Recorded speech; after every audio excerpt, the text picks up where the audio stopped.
Assalamualaikum warahmatullahi wabarakatuh. Kembali di channel PSK pada sebuah koma.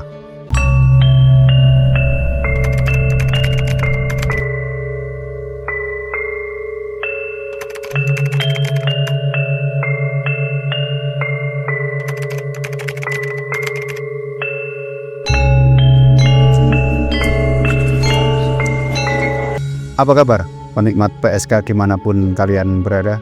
Mudah-mudahan selalu dalam kondisi sehat dan kita semua selalu dalam lindungan Allah Subhanahu wa Ta'ala.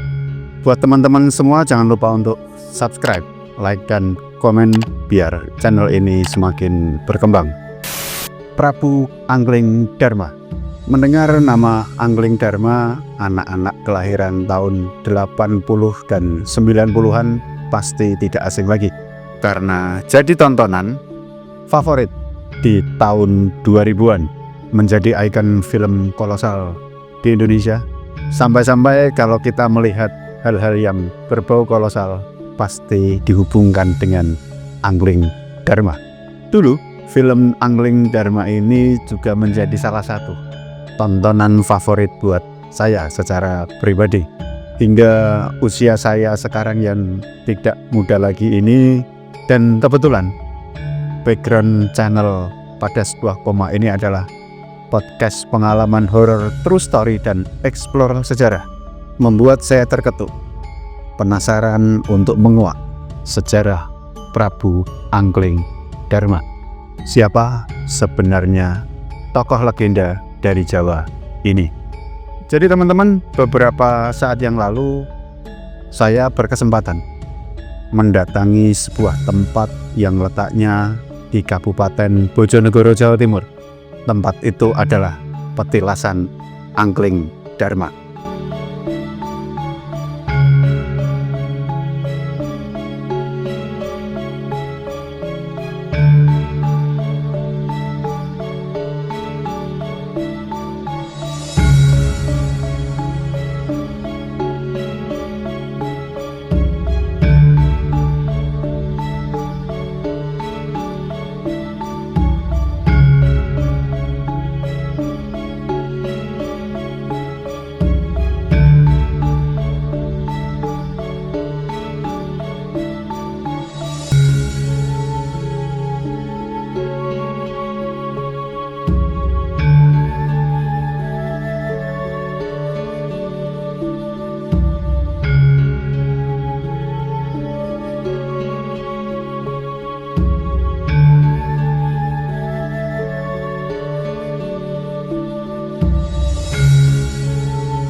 Justru setelah saya secara pribadi itu main ke petilasan Angling Dharma, saya ini diajak berdiskusi oleh teman yang juga salah satu penggiat budaya. Diskusi ini agak cukup panjang dan agak lama memang. Kami berdiskusi tentang siapa sebenarnya sosok Prabu Angling Dharma ini. Dan hasil diskusi itu memang real, nyata. Di tempat kita sekarang ini, kita tidak bisa pungkiri bahwasanya terjadi dua kubu berseberangan tentang sosok Angling Dharma.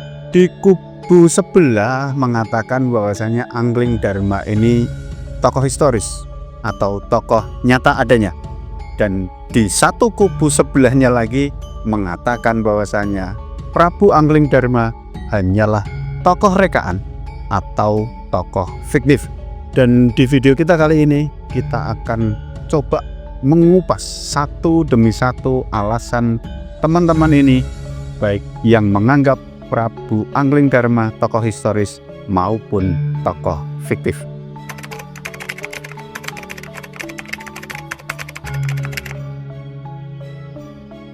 Prabu Angling Dharma ini adalah raja dari kerajaan Malwapati yang lokasi makamnya diyakini terletak di desa Malwa, kecamatan Sukolilo, Kabupaten Pati, Jawa Tengah.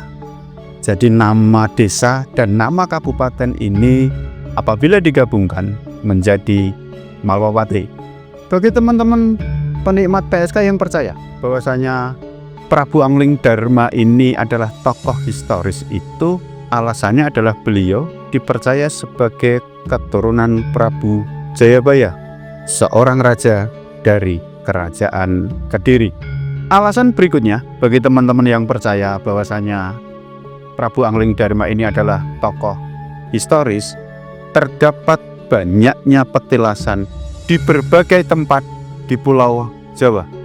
Padahal petilasan ini berasal dari kata tilas atau bekas. Jadi petilasan ini artinya merujuk pada suatu tempat yang pernah disinggahi atau didiami oleh seseorang. Kita ambil contoh petilasan Angling Darma yang tempatnya memang luar biasa banyak. Yang paling ramai atau banyak dikunjungi adalah di Desa Malwo, Kecamatan Sukolilo, Kabupaten Pati, Jawa Tengah. Kemudian di Blora juga terdapat petilasan Angling Darma, Kabupaten Kediri.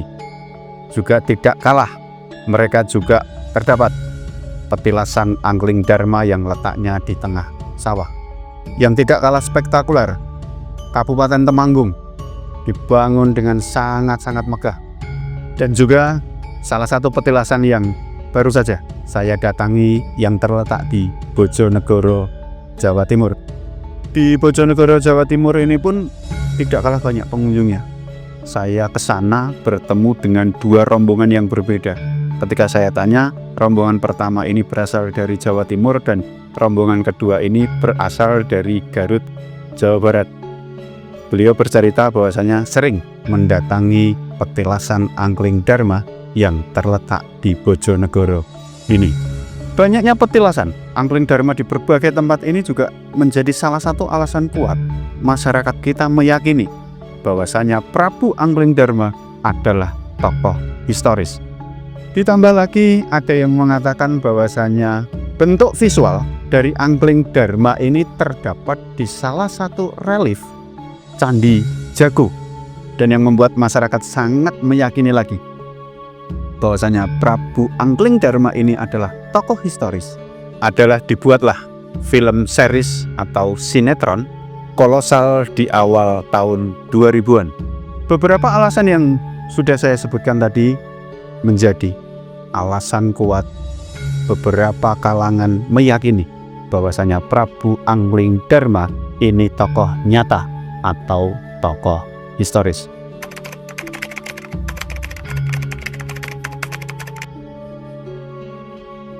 Tidak sedikit kalangan yang meyakini bahwasanya Prabu Angling Darma yang namanya begitu spektakuler ini adalah tokoh rekaan atau fiktif. Kita ambil contoh beberapa alasan yang membuat mereka tidak percaya dengan adanya tokoh Angling Darma. Contohnya dalam serat Angling Darma karya Sujudi, kemudian serat Angling Darma koleksi Keraton Surakarta mengisahkan bahwasannya cerita Angling Darma ini berawal dari mulut ke mulut dan diceritakan secara turun-temurun tentang banyaknya petilasan yang tersebar di berbagai wilayah di Pulau Jawa, sebagian besar berdasarkan firasat tanpa adanya data yang pasti. Padahal kalau kita lihat era kerajaan Mataram kuno, banyak sekali prasasti-prasasti yang ditemukan. Tapi kenapa prasasti atau artefak yang menyatakan dengan jelas tentang Angling Darma ini justru tidak ada?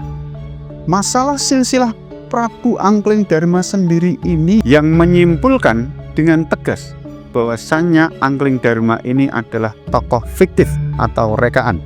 Prabu Angling Darma dipercaya sebagai keturunan Arjuna dan titisan Bathara Wisnu dalam kisah Mahabharata. Sedangkan kita tahu bersama bahwasanya kisah Mahabharata adalah salah satu karya sastra dari India yang dianggap suci dan istimewa bagi pemeluk agama Hindu, yang isinya menceritakan tentang perangnya Pandawa dan Kurawa dalam memperebutkan Hastinapura. Jadi dapat disebutkan bahwasanya Mahabharata ini karya sastra kuno yang cukup berpengaruh di India, bahkan sampai ke seluruh dunia. Sedangkan karya sastra sendiri adalah ungkapan pribadi manusia berupa pengalaman, pemikiran, ide, dan keyakinan yang dilukiskan dalam bentuk tulisan dengan menggunakan bahasa yang indah dan dapat membangkitkan pesona. Jadi intinya karya sastra ini adalah hasil imajinasi manusia yang mengambil kehidupan sebagai sumber inspirasinya dengan tujuan menyampaikan pesan tentang kehidupan. Sedangkan kita tahu bersama tokoh seperti Parikesit, Abimanyu, Arjuna adalah hasil rekaan atau fiktif. Kok bisa di tempat kita jadi nyata? Apapun itu, Prabu Anglingdarma tetap menjadi bagian dari warisan budaya yang penting dalam sejarah cerita rakyat Nusantara. Kami tim Pada Sebuah Koma tidak akan pernah memaksakan ke teman-teman semua penikmat PSK untuk mempercayai bahwasanya Prabu Anglingdarma ini tokoh historis maupun tokoh fiktif, karena itu adalah hak dari teman-teman semua.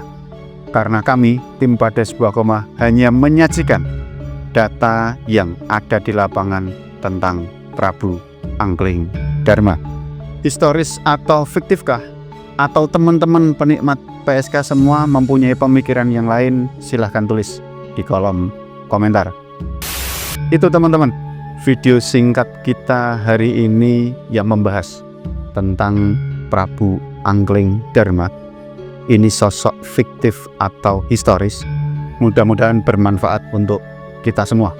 Biarpun kami menerima banyak intimidasi, hujatan, dan cacian, edukasi tentang pelurusan sejarah akan terus kita gaungkan. Jangan ada ketakutan, kuatkan iman, tetap percaya pada Tuhan, karena kita hidup berdampingan.